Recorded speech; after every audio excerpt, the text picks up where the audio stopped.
سلام دوستانو بیا دا ځل د دې وار ده چې موږ تاسو په کلیپ بورډ باندې کار وکړو چې په هغې کې موږ څو کمانډونه تر پوښښ رانیسو چې یو مو کټ ده کاپي ده او پیسټ ده او کمانډ بل هم ده چې کمانډ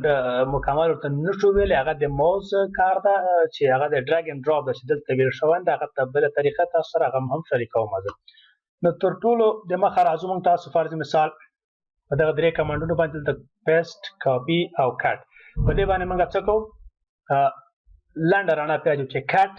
څو کار کوي کاپي څه کار کوي پیسټ څه کار کوي کټ چې کله موږ یو جمله یا یو لغات چې کله موږ لکه دلته تاسو موږ انتخاب کړي دا چې غواړو موږ کټ په باندې اپلای کړو دا مکمل له منځه وړي یعنې مکمل دلته نښه نه پاتې کېږي بل ځای ته انتخاب وکړو بل ځای ته کټ کېږي دا د ځای نه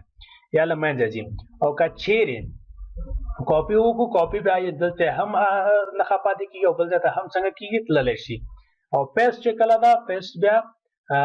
د کټ او د کاپي نه وروسته په کارول کېږي نو دلته موږ فقط لنډ ډول تاسې ووینئ دلته لنډ ډول باندې تاسو سره د معلومات داسې شریکوم چې ګوره کټ کاپي او پیسټ درې واړه کمانډونه ته موږ ته خړ ښیي یا خړ په دې باندې غیر فعال دي دا ځکه غیر فعال دي چې موږ تر اوسه پورې دلته کوم څه انتخاب کړي نه دي هر کله چې موږ موز باندې یو څه انتخاب کړو داسې هلته متوجه اوسئ دې ټکي ته ګورو کټ هم فعاله سو او کاپي هم فعاله سوه اوس نو موږ نه پوښتنه کوي چې دغه اسناد دغه لغات چې موږ انتخاب کړو دا کټ کړو که کاپي کړو سر نو موږ خپل ضرورت ته ګورو که غواړو موږ د دې یو بله کاپي جوړو لکه مخکې فرض مثال موږ لیکلي چې this is my first document دا بل مو لیکل this is my second document په دې باندې موږ خپل کار وکړ دا دلته راځم مکمل دا څه کوم انتخابوم د کاپي له طریقه استفاده کوم نو که ګوره تاسو وینئ د پیسټ غیر فعال چې کله کاپي موږ کلیک کړله تاسو متوجه اوسئ پیسټ اتومات فعالیږي دلته چې کله راځو موږ د انټر باندې موږ به دوم خط انتخاب بدله څه کوو موږ اوس پیسټ موږ ته څنګه ده په لاسرسی کې خلاله نو کله ګوره موږ هلته څه کوو شارټ کټ یې موږ دلته ښیي چې موږ چې د شارټ کټ یې دلته پکې هغه باندې به وروسته بحث وکړو موږ له د پیسټ حالتونه لرو په نورمال حالت باندې موږ څه کوو پیسټ یې دلته د یو حالت په دوام حالت باندې ګوره کاپي تیاره موږ سره شته ځکه څنګه موږ پوهېږو چې کاپي موږ سره په موس کې نښتې ده ځکه هلته د پیسټ دغه چې ده ایکنه فعاله ده نو موږ راځو دلته دوم ځای کې بیا په بل حالت باندې موږ څه کوو پیسټ ورته اخلو متوجه یاست څه تغییرات پکې راځي پکې یعنې فارمټ مکمل نه راوړي ځان سره دلته بل حالت ده فرض مثال دلته بل حالت ده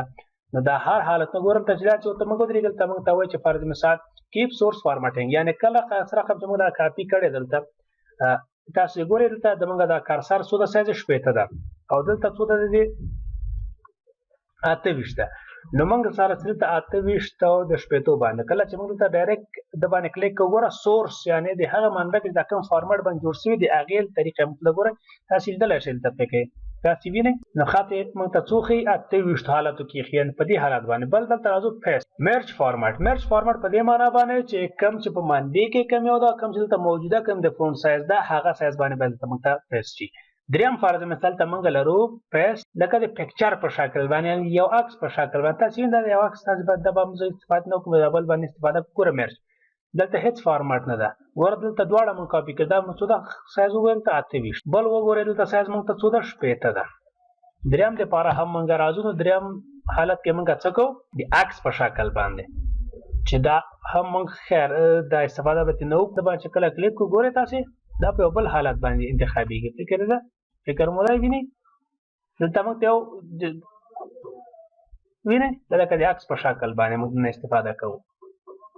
نو دا درې نوع پیسټ کمانډ موږ دلته لرو او بل راځو فرض مثال څلورم نوع هم ګورو چې څه کوي موږ سره دلته څه ده کیپ ټیکسټ اونلی یعنې هغه خط چې موږ انتخاب مغه ځان سره هغه تقریبا دوم حالت ته ورته کار کوي دلته موږ سره یعنې که هلته موږ یو بل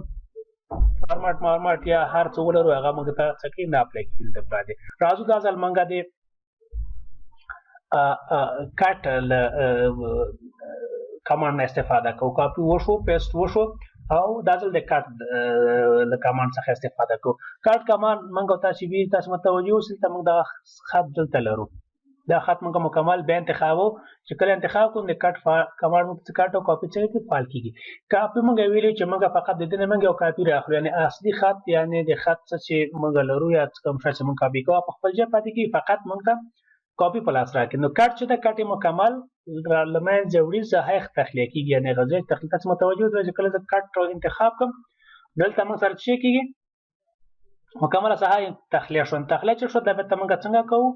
پیسټ بٹن باندې کلیک وکړئ چې بیرته پیسټ شي به دومره غټ ستونزمن کار پکې نشته دوستانو موږ د کټ کاپی پیسټ کمانډ استفاده وکړو د ډرag and drop مو نه دا کاروله اوس راځو د ډرag او ډراپ نه استفاده کوو ډرag and drop کوم خاص څه نه لري فقط دلته موږ کلیک وکړو دلته موږ ساحه لرو دلته راځو د یو لغت مو انتخاب کړه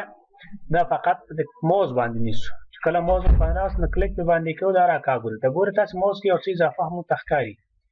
تاسو وینئ ته تغیرات وینئ چې دا موز دلته ګوره دا علامه ته مو تخریج چې دلته موږ خوشی کو او کله تاسو تر اوسه موږ موز کلیک نه ولا نو د کوم ځای کې چې غواړو دا خوشی کو تاسو وینئ هغه ځای کې چې دا اوس خوشی کوم دلته بلا څنګه شي دی کاپی او پیسټ کمانډ په اجرا شي